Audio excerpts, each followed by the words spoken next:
करण जौहर क्या करता है? जब तक हम इनको जमीन पर नहीं लेके आएंगे, सड़क पर नहीं लेके आएंगे, इनकी अकल ठिकाने नहीं आएगी। ये स्मॉल टाउन बच्चों को, सिविल से गए हुए लोगों को, जो नॉन बॉलीवुड फर्टर्निटी के लोग हैं, उनको ये उतारते ही रहेंगे। सुशांत सिंह राजपूत की जो मृत्यु हुई है, उस लड़के ने असल में अपनी जान को कुर्बान करके इनके ऊपर प्रश्न चिन्ह लगा दिए और न जाने कितने लोगों की जिंदगियां बचा दी हैं। लेकिन अब ये हमारे ऊपर है कि हम उसकी मौत को जाया होने दें या हम उसकी मौत को जिंदा रखें, उसको अपने अंदर जिंदा रखें, इस आग को अपने अंदर जिंदा रखें और ऐसे कैसे कितने ही सुशांत सिंह जैसे जो टैलेंटेड बच्चे हैं उनको बचा के रखें। सोनम कपूर, आलिया भट्ट, सोनाक्षी सिन्हा, मैडम सोनाक्षी सिन्हा, मतलब उनकी एक्टिंग में क्या क्या दम है, क्या एक्टिंग करती है। उनको सबसे पहला ब्रेक किसने दिया? सलमान खान ने ब्रेक दिया। अपने दम पे तुमने ब्रेक लिया था। भाई तुम शत्रुघ्न सिन्हा की बेटी हो, तुमको तो बुला करके लोग अपने घर से ब्रेक देंगे। अगर इतना टैलेंटेड होते तो तुम्हारे दोनों भाई भी आज हीरो होते ना। और उसके बाद तुमने कितनी सुपरहिट दे दी। इन्होंने, सोनाक्षी सिन्हा ने हमेशा सुपरस्टार्स जो सुपर हीरोज हैं, चाहे वो अक्षय कुमार हो, सलमान खान हो, उनके साथ पिक्चर करी है और उनके दम पे पिक्चर हिट हुई है। तो सोनाक्षी सिन्हा का क्या कंट्रीब्यूशन है? किस बेसिस पे सोनाक्षी सिन्हा कहती है कि नेपोटिज्म है नहीं? किस बेसिस पे कहती है? स्टैंड कंगना रनौत की तरह एक पिक्चर करके दिखा दे, अपने दम पे उस पिक्चर को सुपर डुपर हिट करके दिखा दे, तब मैं मानू सोनाक्षी सिन्हा का लोहा। मैम, सुशांत सिंह राजपूत के फैंस अब डिमांड कर रहे हैं कि सुशांत सिंह राजपूत ने आत्महत्या नहीं की बल्कि उनके ऊपर दबाव बनाया गया है, जिसकी वजह से उन्होंने ये कदम उठाया और इसकी सीबीआई जांच होनी चाहिए। बिल्कुल, सबसे पहली बात तो यह है कि सुशांत सिंह राजपूत एक बहुत ही होनहार एक्टर ही नहीं था, बड़ा इंटेलिजेंट लड़का था, जिसने दिल्ली कॉलेज ऑफ इंजीनियरिंग में 7th नंबर की रैंक वो लेकर के आया। 10 लाख लोगों से ऊपर लोग उस एग्जाम को देते हैं, उसमें उसकी 7th पोजीशन थी। आप सोचिए वो कितना ब्रिलियंट, कितना इंटेलिजेंट लड़का था। स्कॉलरशिप थी उसके पास, क्या नहीं था, और इतना फाइन एक्टर था। उसकी जितनी भी पिक्चर, चाहे आप धोनी देख लीजिए और क्या कहते हैं छिछोरे पिक्चर देख लीजिए, उसमें इतनी कन्विंसिंग एक्टिंग उस बच्चे ने की थी कि जिसको देख के ये लगता था कि ये जो भी बोल रहा है सच बोल रहा है। धोनी का अभी तक मुझे याद है, आजकल सारे लोग उसके हेलीकॉप्टर शॉट की बात करते हैं कि डिफरेंस पता करना मुश्किल हो जाता है कि ये शॉट एक्चुअली धोनी ने मारा था पिक्चर में कि सुशांत सिंह राजपूत ने मारा था। वो इतना मेहनती, इतना हार्डवर्किंग बच्चा था। और दुख की बात यह है कि उसने इन लोगों के जो ये नेपोटिज्म जिन्होंने फैला के रखा हुआ है, उनके उस घेरे में आकर के उसने अपनी जान दे दी। मुझे इंडिविजुअली ये लगता है कि उसको ऐसा नहीं करना चाहिए था, पर मुझे नहीं पता उस समय उसकी मनस्थिति क्या थी, सर्कमस्टांसेस क्या थे। लेकिन डेफिनेटली मैं ये चाहती हूँ, मैं भी चाहती हूँ कि इसकी सीबीआई जांच होनी चाहिए, बहुत ज्यादा आवश्यकता है। क्योंकि ये जो मृत्यु है ये बहुत आसान मृत्यु नहीं है। आज बहुत सारे लोग बाहर आ रहे हैं मीडिया में और उस बच्चे को मेंटली वीक दिखाने की कोशिश कर रहे हैं। शर्म आनी चाहिए उन लोगों को। जो बच्चा इतना इंटेलिजेंट था, जो लड़का टॉपर था, जो लड़का पढ़ने में इतना बढ़िया था, उसको तुम बोल रहे हो कि वो मेंटली वीक था? वो मेंटली वीक हो कैसे सकता है? तुम सारे लोग उसको मिला के आज जिन्होंने उसको मारा है, जो उसकी मौत के लिए रिस्पॉन्सिबल हैं, वो ये दिखाना चाहते हैं कि वो जिम्मेदारी, उसकी मौत की जिम्मेदारी उनके कंधों पर ना आ जाए। तो इसलिए कह रहे हैं कि वो जो है डिप्रेशन में था, वो मेंटली वीक था, वो ये कर रहा था, वो कर रहा था, न जाने क्या क्या वो चीजें कर रहा था। इस प्रकार की बातें आज हो रही हैं। और सबसे बड़ी बात, ये बॉलीवुड को बनाने वाले, बॉलीवुड को चढ़ाने वाले हम लोग हैं। हम लोग ये भूल जाते हैं कि ये जो एक्टर है ना, ये जो स्टारडम लेकर के उसके बाद ये हमसे तक सीधे मुंह बात नहीं करते हैं। आप इनसे मिलने चले जाइए, इनके बाउंसर्स आपको उठा करके फेंक देंगे, इनके सिक्योरिटी वाले उनको उठा करके फेंक देंगे। लेकिन जब इनकी रिलीज होने आती है, हर चैनल के माध्यम से, हर किसी प्रोग्राम के माध्यम से आके हमारे आगे हाथ जोड़ करके खड़े हो जाते हैं कि हमारी आइए, हमारी पिक्चर देखिए। हम अपना हार्ड एंड मनी लगा के, अपना मेहनत का पैसा लगाकर, टिकट देखकर इनको जो है नोवेयर से ऊपर पहुंचा देते हैं, इनको अरबपति बना देते हैं, इनको स्टार जीरो से हीरो बना देते हैं। और उसके बाद आकर के ये हमारे लोग जो कॉमनर्स के बीच में से, स्मॉल टाउन से जो बच्चे अपनी महत्वाकांक्षाओं को लेकर के अपनी मेहनत के दम पर बॉलीवुड में जाते हैं, उनको ये मार देते हैं, उनको ये बाहर का रास्ता दिखा देते हैं। करण जौहर क्या करता है? क्या बिसात है करण जौहर के? करण जौहर की क्वालिफिकेशन क्या है? करण जौहर ने ऐसा क्या किया है आज तक कि करण जौहर को वो सब मिले जो वो डिजर्व करता है? क्योंकि करण जौहर के जो पिता थे वो एक बहुत बड़े प्रोड्यूसर थे, वो एक बहुत बड़े डायरेक्टर थे। उसने जाकर के वो गद्दी संभाल ली, बस अपना उसने क्या किया। सलमान खान साहब ने क्या किया? आज जो है सलमान खान, उनका ट्वीट है, मैं सलमान खान की बड़ी इज्जत करती थी, लेकिन आजकल मेरे संदेह कि वो पूरी तरह से घेरे में है कि सलमान खान जी, आप केवल उन लोगों का सपोर्ट कर रहे हो जो स्टार किड्स हैं। अब ये सुनने में आता है कि सूरज पंचोली की सुशांत सिंह के साथ झगड़ा हो गया और उस चक्कर में सलमान खान ने उनको डांट दिया फोन करके आधी रात में। सलमान खान ने उनका बाइकआउट करना शुरू कर दिया। अगर ये सच है तो इन लोगों को अपने गिरेबान में झांक के देखना चाहिए और इनको ये बात बिल्कुल तय कर लेनी चाहिए कि आप लोग ही हो, आप लोगों ने कुछ ऐसा नहीं किया है कि आप लोगों को जो स्टारडम आप लोग एक्चुअली आज एंजॉय कर रहे हो वो आप डिजर्व नहीं करते हो। बिल्कुल भी यशराज फिल्म का एक बहुत बड़ा नेक्सस सामने आया है, वो ये है कि ये लोग, यशराज फिल्म क्या करता है कि कोई नया टैलेंट होता है उसको 3 मूवी के लिए साइन करके अग्रीमेंट में लॉक कर देता है।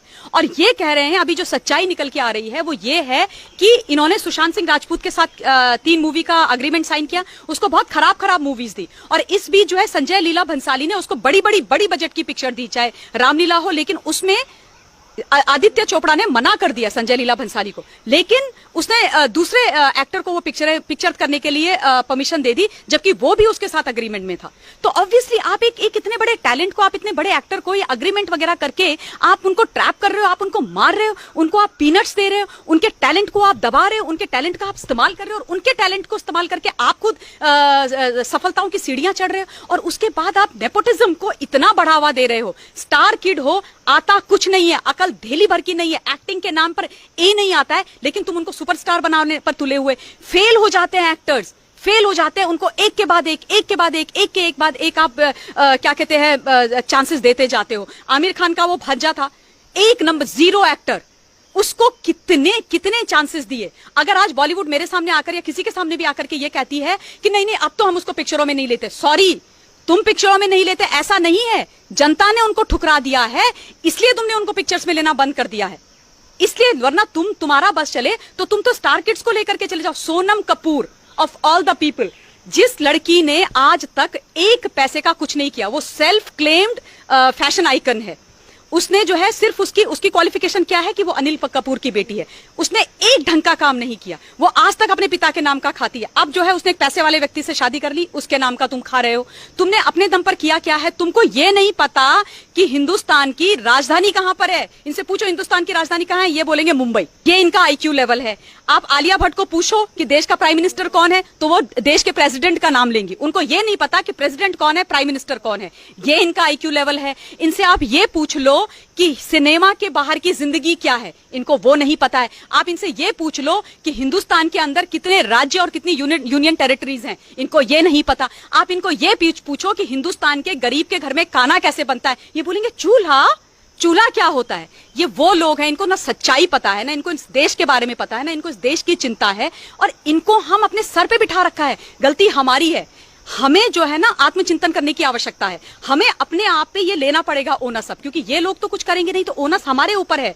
हमें इनका बहिष्कार करना ही पड़ेगा, चाहे वो करण जौहर की फिल्म्स हो, चाहे यशराज बैनर्स की फिल्म्स हो। जब तक हम इनको जमीन पर नहीं लेके आएंगे, सड़क पर नहीं लेके आएंगे, इनकी अकल ठिकाने नहीं आएगी। ये स्मॉल टाउन बच्चों को, सिविल से गए हुए लोगों को, जो नॉन बॉलीवुड फर्टर्निटी के लोग हैं, उनको ये उतारते ही रहेंगे। सुशांत सिंह राजपूत की जो मृत्यु हुई है, उस लड़के ने असल में अपनी जान को कुर्बान करके इनके ऊपर प्रश्न चिन्ह लगा दिए और न जाने कितने लोगों की जिंदगियां बचा दी हैं। लेकिन अब ये हमारे ऊपर है कि हम उसकी मौत को जाया होने दें या हम उसकी मौत को जिंदा रखें, उसको अपने अंदर जिंदा रखें, इस आग को अपने अंदर जिंदा रखें, और ऐसे कैसे कितने ही सुशांत सिंह जैसे जो टैलेंटेड बच्चे हैं उनको बचा के रखें। मैम, सुशांत सिंह राजपूत की गर्लफ्रेंड रह चुकी रिया चक्रवर्ती की फोटो जिस तरीके से महेश भट्ट के साथ वायरल हो रही हैं, और रिया चक्रवर्ती ने भी ये कहा कि उससे पहले सुशांत डिप्रेशन में थे, मतलब वो भी ये कहना चाहती हैं कि वो डिप्रेशन में चल रहे थे, और उन्होंने जो आत्महत्या की है वो खुद ही की है। और दूसरी तरफ महेश भट्ट जो उनके साथ फोटो वायरल हो रही है, महेश भट्ट ये कहते हैं कि मैंने ऐसी फोटो क्लिक ही नहीं कराई, खिंचवाई नहीं। देखिए, जहां तक महेश भट्ट का प्रश्न है, ये भट्ट जो परिवार है ना, ये इस परिवार का कुछ लेना देना नहीं है फिल्म इंडस्ट्री से, इनका कोई कंट्रीब्यूशन नहीं है। ये कहते हैं मैंने बहुत बड़ी बड़ी फिल्म बनाई। कौन सी फिल्म बनाई है तुमने? मदर इंडिया बनाई है क्या? तुमने बनाई है सारी की सारी ऐसी पिक्चर्स जो परिवार के साथ बैठ के देखने लायक नहीं होती है, क्योंकि तुम्हारे मन में सिर्फ फिल्थ भरा हुआ है, गंद भरी हुई है, और तुमको ये लगता है कि जैसा हमारा आचरण है वही हम पिक्चरों में दिखाएं तो ही पिक्चर चलेंगी। नो सर, सॉरी, ऐसी कोई बात नहीं है। आपने जो है अपनी बेटी पूजा भट्ट के लिए क्या बोला, ये हम सब जानते हैं। अगर रिया चक्रवर्ती के साथ आपने ऐसी फोटोज नहीं खिंचाई, तो इंस्टाग्राम में उसने कैप्शन डाला है मेरा बुढ़ा, और मेरा बुढ़ा लिख के उसको जो जिस तरीके से उन्होंने आलिंगन कर रखा है महेश भट्ट को, वो फोटोज कहां से आ गई, कैसे आ गई? तो फिर आप रिया चक्रवर्ती के खिलाफ एफआईआर करवाइए, उसके खिलाफ केस करिए कि रिया चक्रवर्ती मुझे बदनाम कर रही है पब्लिक डोमेन में जाकर के। लेकिन ऐसा नहीं है। ये महेश भट्ट वो है जो मुकेश भट्ट और महेश भट्ट सुशांत सिंह की मौत के बाद इन्होंने ये बोला कि ये जो है साइकोपैथ था लड़का, और ये जो है परवीन बॉबी की तर्ज पर इसकी मृत्यु होगी। तुम सबको साइकोपैथ बोल रहे हो, सबसे बड़े साइकोपैथ तो तुम दोनों भाई हो। जिसको देखो, जो तुम्हारी फिल्म में काम करने से मना कर देता है, जो तुम्हारे साथ काम करने से मना कर देता है, उसको तुम जो है साइकोपैथ घोषित कर देते हो। तुम कहते हो ये this person is good for nothing. तुमने ठेका ले रखा है और हम जो है तुमको झेलते रहे, इतने सालों से हम तुमको झेल रहे हैं, अभी भी झेलें, लेकिन अब ऐसा होगा नहीं। जहां तक रिया चक्रवर्ती का सवाल है, वो अपेरेंटली सुशांत सिंह राजपूत की जो कुछ फर्म्स या कुछ उसने अपनी कंपनीज बनाई थी, उसमें डायरेक्टर भी है और इसका भाई सब डायरेक्टर है। तो सुशांत सिंह राजपूत का उसने बहुत अच्छी तरह से इस्तेमाल किया है। सुशांत सिंह राजपूत बहुत सीधा बच्चा था, शरीफ बच्चा था। स्मॉल टाउन जो लोग होते हैं ना, मैं भी स्मॉल टाउन से हूँ, स्मॉल टाउन जो लोग होते हैं बहुत सच्चे और अच्छे होते हैं, बहुत जल्दी विश्वास कर जाते हैं बाकियों पे, और उसको वो उस ट्रैप में पड़ गया। और आज रिया चक्रवर्ती जो सुनने में आ रहा है मीडिया के माध्यम से, मुझे नहीं पता इसमें कितना सच है, लेकिन जो सुनने को आ रहा है वो ये आ रहा है कि उसने पुलिस के इंटरोगेशन में जो बातें बोली हैं कि वो डिप्रेशन का शिकार था, मुझे उसके साथ उसके घर में रहने से डर लगता था तो तुम उसकी कंपनीज में डायरेक्टर क्यों थी, डर लगता था तो तुम उससे नवंबर में शादी क्यों कर रही थी, डर लगता था तो तुमने उसको छोड़ा क्यों नहीं, डर लगता था तो जब वो जिंदा था तब तुमने ये बात पब्लिकली क्यों नहीं बोली, डर लगता था तो तुमने सुशांत सिंह राजपूत को ये क्यों नहीं बोला कि लेट्स कॉल क्विट्स, रिलेशनशिप खत्म करते हैं। आज जब वो इस दुनिया में नहीं है और तुम्हें पता है कि तुम भी उस शिकंजे में आ सकती हो, तो तुमने अपना वो कार्ड खेलना शुरू कर दिया और विक्टिम कार्ड खेलना शुरू करके तुम बोल रही हो कि उसको प्रॉब्लम्स थी। तो ये सारी बहुत सारी चीजें, सुशांत सिंह राजपूत की जो मृत्यु है ना, सुइसाइड है, एक्चुअली सुइसाइड है नहीं, ये हत्या है, ये प्लान्ड मर्डर है, जिसमें नेपोटिज्म का हाथ है, जिसमें ये बॉलीवुड का जो गैंग होते हैं, ग्रुप्स होते हैं, उनका हाथ है। ऐसे महेश भट्ट जैसे लोगों के जो छोटे लोग, इनकी छोटी सोच है, उनका हाथ है। ये रिया चक्रवर्ती, ऐसे कई सारे लोग हैं जिनका हाथ है। पता नहीं उसके चारों तरफ तुमने ऐसी स्थिति बनाई, जो इतना ब्राइट, इतना ब्रिलियंट बच्चा, इतना ब्रिलियंट स्टूडेंट, उसकी बातें सुनो आप, मतलब सुन के अब मुझे भी बुरा लगता है कि जब वो जिंदा था तब मैंने उसको इतना फॉलो नहीं किया, लेकिन पिछले 10 दिनों से मैं उसको फॉलो कर रही हूँ और उसके मैं वीडियोस देखती हूँ। मुझे आश्चर्य होता है कि ये लड़का शायद गलत जगह चला गया था, बॉलीवुड के लिए ये बना ही नहीं था। ये बहुत ही, जो कहते हैं ना, रूथलेस लोगों के हाथों में चला गया। ये ऐसे घटिया लोगों के हाथों में चला गया जिनको टैलेंट की, जिनको इंटेलिजेंस की, जिनको विद्वता की, इन सब चीजों की और सच्चे और अच्छे लोगों की कोई कदर ही नहीं है, कदर ही नहीं, क्योंकि ये सुपरफिशियल लोग हैं। ये चेहरे पर ना मुखौटा और मेकअप लगा करके बाहर निकलते हैं। ये जो दिखते हैं वो एक्चुअली ये है नहीं। इन्होंने हम सब लोगों को इतना बेवकूफ बना रखा है। हम इनकी पिक्चर देख के तालियां बजाते हैं, रोते हैं, हंसते हैं, लेकिन अंदर से ये जितने गंदे हैं ना, ये सच्चाई, इनका घिनौना जो चेहरा है अब सामने आ रहा है। सोनू निगम जो सिंगर है, उसने अभी आजकल एक अपना वीडियो बना करके वायरल हो रहा है वो, जिसमें वो कह रहा है डोंट बी सरप्राइज्ड अगर म्यूजिक इंडस्ट्री से कुछ ऐसा हो जाए। तो आप सोचिए कितना बड़ा नेक्सस है, आप सोचिए कितना बड़ा ताना बाना अंदर बुना जाता है। इन्होंने कितनी ऐसी कोटरी बना रखी है कि कोई भी छोटे शहर का बच्चा, गरीब परिवार का बच्चा अपने टैलेंट पे, अपने मेहनत पे वहां पे आके, तुम्हारे बाप की पपौती है क्या बॉलीवुड? तुम अपने पैसों से क्या सुपरस्टार बने हो? तुम आज अरबपति खरबपति के अपने पैसों से बने हो। हमारा पैसा है, हमारा हार्ड एंड मनी है, और अगर जब हम बाइकआउट कर देंगे ना तो तुम कहीं के नहीं रहोगे। और ये बात सच है, जब भी हिंदुस्तान की जनता ने कसम खाई है ना, अच्छों को धूल चटाई है, फिर चाहे वो एकता कपूर हो, जब उसने हमारे आर्मी को की तौहीन करने की कोशिश करी, उससे माफी मंगवा दी, चाहे दीपिका पादुकोण हो, छपाक, जबकि इतनी अच्छी पिक्चर थी, बहुत अच्छा सब्जेक्ट था, मुझे बड़ा दुख लगा क्योंकि वो एसिड सर्वाइवर के ऊपर थी। लेकिन जब तुम देशद्रोहियों के साथ जाके खड़े हो गए और हिंदुस्तान की जनता ने ये डिसाइड कर लिया कि मैडम पादुकोण, अब हम आपको बताते हैं तुम बड़ी सुपरस्टार हो या हम सुपरस्टार हैं, और साबित ये हुआ कि हिंदुस्तान की जनता सुपरस्टार है, और उन्होंने उसको ऊपर से ला करके नीचे खड़ा कर दिया है। तो हम में इतनी ताकत है, और अब जो है जमाना बदल गया है। अब हिंदुस्तान की जो जनता है वो समझने लगी अपनी ताकत को, और आप देख लीजिएगा ये होगा, चाहे ये यशराज बैनर हो, करण जौहर हो, बाकी अगर सलमान खान ने भी गलती करी है वो हो, जितने भी ये लोग हैं, ये सोनम कपूर, आलिया भट्ट, सोनाक्षी सिन्हा, मैडम सोनाक्षी सिन्हा, मतलब उनकी एक्टिंग में क्या दम है, क्या एक्टिंग करती है। उनको सबसे पहला ब्रेक किसने दिया? सलमान खान ने ब्रेक दिया। अपने दम पे तुमने ब्रेक लिया था भाई, तुम शत्रुघ्न सिन्हा की बेटी हो, तुमको तो बुला करके लोग अपने घर से ब्रेक देंगे। अगर इतना टैलेंटेड होते तो तुम्हारे दोनों भाई भी आज हीरो होते ना। और उसके बाद तुमने कितनी सुपरहिट दे दी। इन्होंने, सोनाक्षी सिन्हा ने हमेशा सुपरस्टार, जो सुपर हीरोज हैं, चाहे वो अक्षय कुमार हो, सलमान खान हो, उनके साथ पिक्चर करी है, और उनके दम पे पिक्चर हिट हुई है। तो सोनाक्षी सिन्हा का क्या कॉन्ट्रीब्यूशन है? किस बेसिस पे सोनाक्षी सिन्हा कहती है कि नेपोटिज्म है नहीं?